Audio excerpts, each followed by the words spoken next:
Okey kawan-kawan, hari ini kita akan main satu permainan. Permainan ini dinamakan Iman Cakap. Peraturannya, Iman cakap, awak buat. Yang kedua, Iman tak cakap, awak jangan buat. Saya nak semua orang berdiri. Iman cakap, pegang kepala.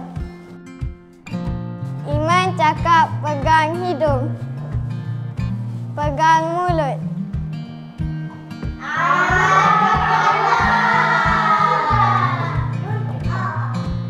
Iman cakap, Iman nampak ada orang main dalam surau.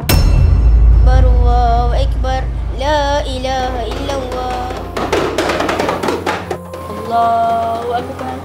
Nabi bersabda, sesungguhnya solat ini tidak layak untuk di dalamnya ada percakapan manusia. Sesungguhnya solat itu hanyalah tasbih, takbir dan bacaan Al-Quran. Hadis riwayat Muslim.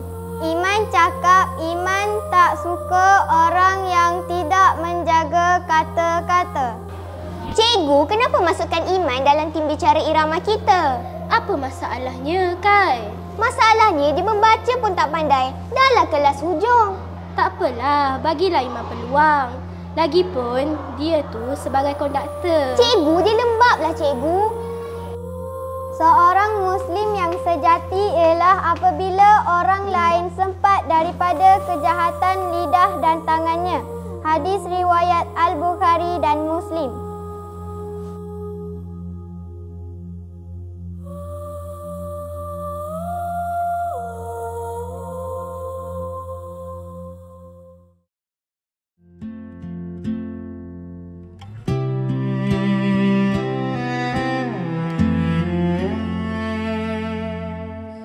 Ramai tersesat dalam gaya cari hebat dalam jiwa. Mulut kasar, hati terluka.